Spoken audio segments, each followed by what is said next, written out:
Hey, I'm Kenneth Wajda. I'm a professional photographer here in Colorado. Welcome to another one of my Leica Talks, all things Leica. So, somebody asked me which do I like better, a Leica M6 or a Leica M5, and I really put them both to trying to use them and trying to use them exclusively for a short while. And both of them, I would say, are quite good, especially with a diopter in place. But I think I prefer the viewfinder of the M5. Considering you can get an M5 for a bit less than an M6, even though they're going up in price, the M6s are out of this world. I find that both the M6 and the M5 have meters that are usable, but I don't use either one of them. I don't even bother with batteries in them because for me, I would rather use Sunny 16 and guess because I'm in control, and I don't always trust that the meters are reading the way I would read the scene.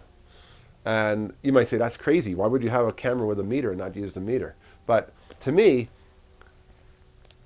because it has a great viewfinder, because it has a great feeling working with it.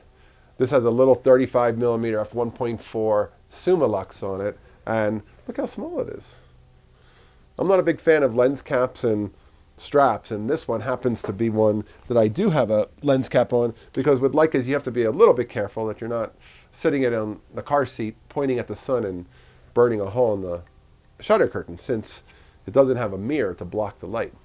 But if you don't keep it at f16, I've also learned is a little bit safer, because at f16 that small hole is what makes that pinpoint of light. So if you keep it at f2, you're a little safer. And I'm very aware of that. If you have Leicas, you want to make sure that they're not getting shutter curtain holes.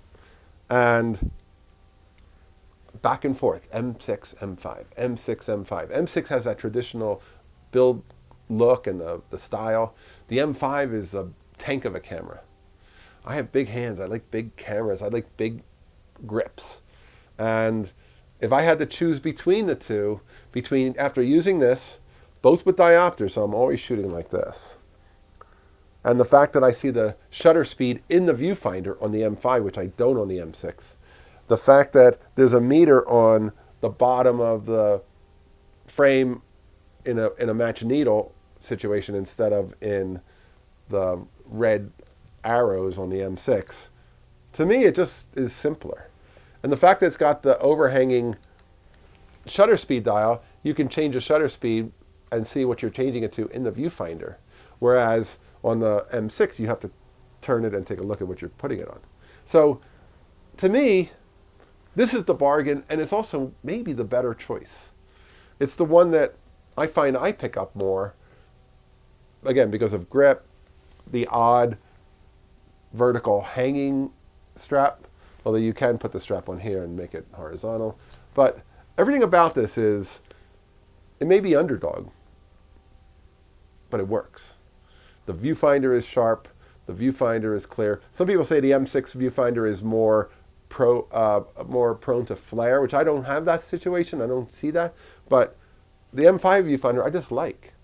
And like I said, it's just a big giant viewfinder, and it just works so well. And having that shutter speed in the viewfinder, I think that makes it an advantage over the M6. So that would be my pick. Which one, M6 or M5? I go with the 5. All right, that's today's photography talk. If you're enjoying these, hit the subscribe button. If you can support, hit the Patreon. Thanks to all my supporters. I'll be back next time. We'll talk more Leica photography. As always, here's the good light.